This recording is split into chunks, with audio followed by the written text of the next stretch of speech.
Brian Daboll will make his Giants debut tonight in the team's first preseason game against the New England Patriots. And this, to me, is a huge moment for the Giants. The Brian Daboll era means hope. Newfound optimism for the Giants and Giants fans.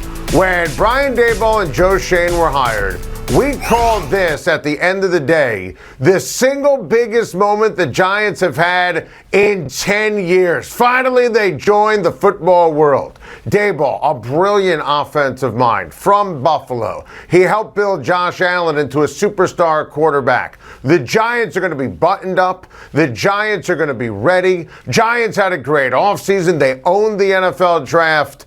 Unfortunately for Brian Daboll and the Giants, Daniel Jones is still their quarterback. And as much hope and optimism as Daboll brings, Daniel Jones zaps all the energy from the Giants. Daniel Jones turned it over 3 times as we were talking.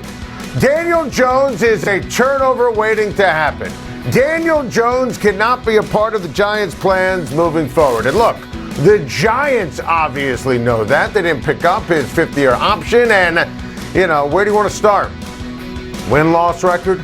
You want to look at the interceptions, total turnovers in his career, 3 career seasons? I mean, this right now is problematic. And look, I'm not wearing oven mitts, and I haven't all offseason when I've said that Tyrod Taylor should be the Giants starting quarterback. And I like Tyrod Taylor. I liked him in Buffalo, Cleveland, with the Chargers, with the Texans. I'm a fan. He's smart. He protects the football. Basically, he's the anti-Daniel Jones. So I think Daniel Jones is going to end up, and he has had, by all accounts, a wretched preseason. Bad practices, didn't look good in the scrimmage. I don't think he's going to look good tonight. And at the end of the day, Daboll can't institute his system unless he has the confidence he wants to instill, the believability, the toughness, unless he has a quarterback who could protect the football. So I think Tyrod Taylor is going to be the Giants quarterback sooner than later. I would also very much consider shipping Daniel Jones out, trade him to San Francisco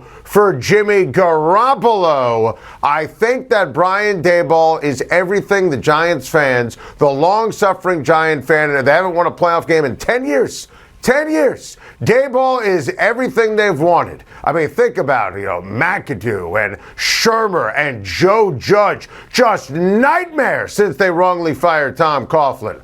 Tonight is the start of something great. Unfortunately, Daniel Jones still exists. The problem is, when it comes to Tua Tagovailoa and the Miami Dolphins, all there is noise. And I like Tua Tagovailoa a lot. But there's always something. Go back to the draft with Tua Tagovailoa. It's Justin Herbert, and that should have been the pick. Then it was the flirtations with making a trade for Deshaun Watson. Now, and the irony, of course, you have Miami and Tampa with the joint practices this week, and these guys have to address the tampering issues of Stephen Ross for years. Multiple, plural, including this calendar year, tampering with Tom Brady to make him the quarterback for the Miami Dolphins. So I like Tua. I like Tua Tagovailoa a lot. I think with Tyreek Hill, the number 1 home run hitter in the NFL, the number 1 deep threat, bringing in Cedric Wilson, Jalen Waddle to me is a legit number 1. The improved group at running back with Edmonds and Mostert. And I'm a big Mike McDaniel believer and fan.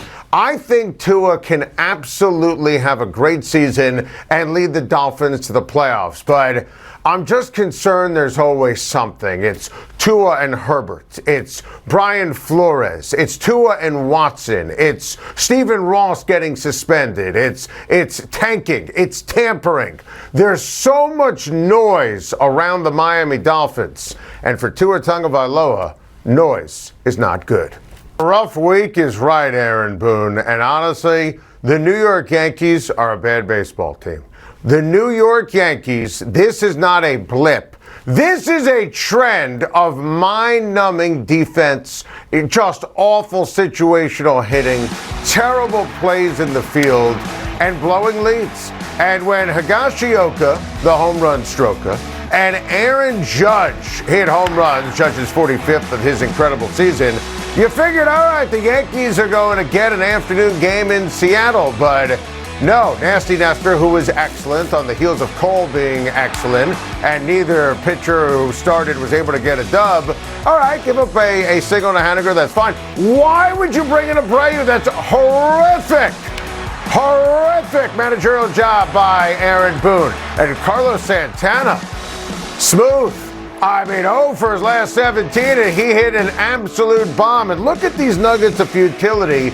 Since July 1st, it's August the 11th. The New York Yankees are one of the 9 worst teams in baseball since July 1st.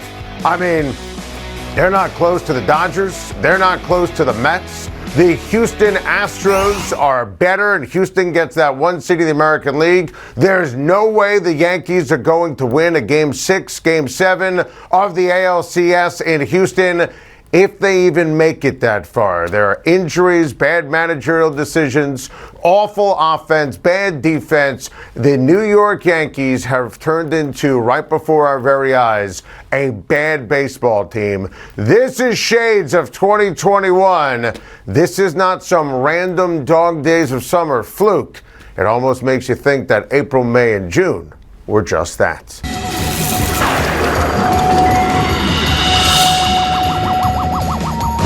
Speaking of Chicago, fire everyone. I mean, get rid of everyone. Wholesale changes. Ryan Pace, the GM, needs to go. Matt Nagy, the head coach, needs to go. Okay, we'll get the clown hair right there. We'll give him a stone cold look because he never smiles. We'll give him a red nose.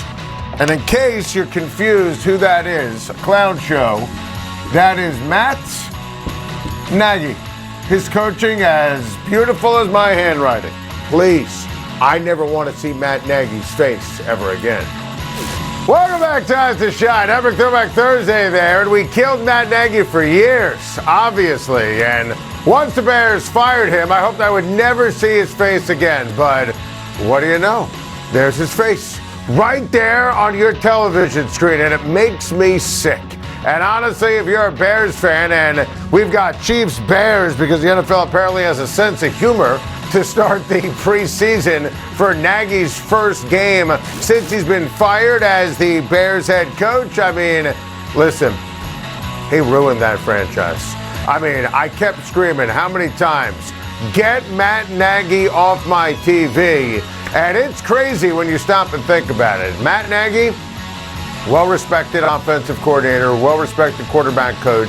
Andy Reid was all pumped up to bring him back, but Justin Fields, he ruined his rookie year. And the Chicago Bears are a mess. In fact, I'd make the case the Bears enter this season 32 out of 32, the worst team in the NFL, because Matt Nagy and his partner in crime, Ryan Pace, ruined him. So I'm sure he's going to get a hero's welcome back to Chicago. He ruined him when he was there, and he's still destroying the Bears. Can't make it up. Time right now for Needless to Say.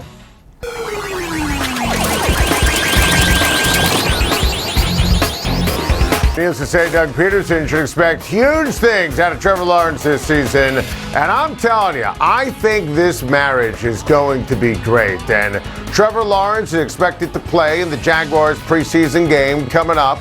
And I think he is going to rock and he's going to roll. And last year, when he had all the expectations coming out of Clemson, number 1 overall pick, one of the dreamiest quarterback prospects ever, obviously Urban Meyer killed Lawrence and everybody else. And it was a rookie season to forget.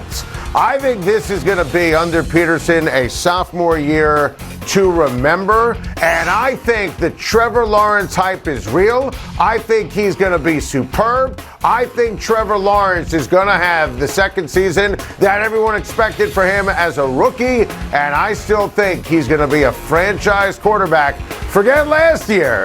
This year is going to be the start of something big. Needless to say, Lamar Jackson is very fired up for this upcoming season, and he's healthy.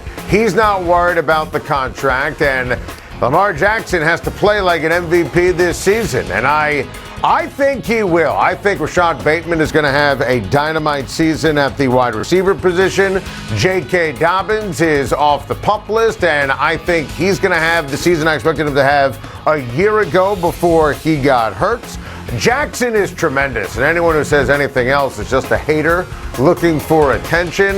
This guy was a unanimous MVP. He's a superstar, and, you know, I still think Mark Andrews is phenomenal. Some of these other receivers have to step up, but you know the Ravens, they're always tough. They're going to get everybody back, everybody healthy. You know, they got a great owner, great GM, great head coach, great coordinators. I'm not ready to scream Super Bowl team. I'm not even ready to guarantee or stamp the playoffs. But with Lamar Jackson, you know this team is going to be ready each and every week to rock and roll. Needless to say, the Tennessee Titans are going to crash back down to earth. They were the 1 seed last year. It's easy to forget that because they lost in the second round of the playoffs, the divisional round, to the Cincinnati Bengals. But I think Titans are in for a rough season. I really do. Tennessee is in for a rough season. Ryan Tannehill is Ryan Tannehill. That's not good. And A.J. Brown's in Philly. Sure, I love Derrick Henry. I think he's the best running back in the NFL, bar none. But I'm very concerned about the signature players that they lost. Defense will be great. They're well coached under Mike Vrabel. I'm excited tonight to see my guy Malik Willis play some quarterback in the preseason, and I am really fired up for his potential moving forward. But I think Ryan Tannehill is bad at his job, and I just do not have high hopes for the Titans. I've been stressing it all offseason, hit it home this week. Indianapolis is going to win that division going away. Welcome back. We're shining on baseball. What if the Los Angeles Dodgers never lose again? I mean, it's possible, right? Chris Taylor solo shot in the 6th, gave the Dodgers a lead, and then who else? Told you this was going to happen. My guy, Joey Gallo. Couldn't buy a hit in the years with the Yankees. 3-run bomb to seal the deal for L.A. That's 10 straight wins for the Dodgers. All 10 have been by 2 or more runs. I mean, look at the ERA. Look at the runs per game. They are just destroying the opposition.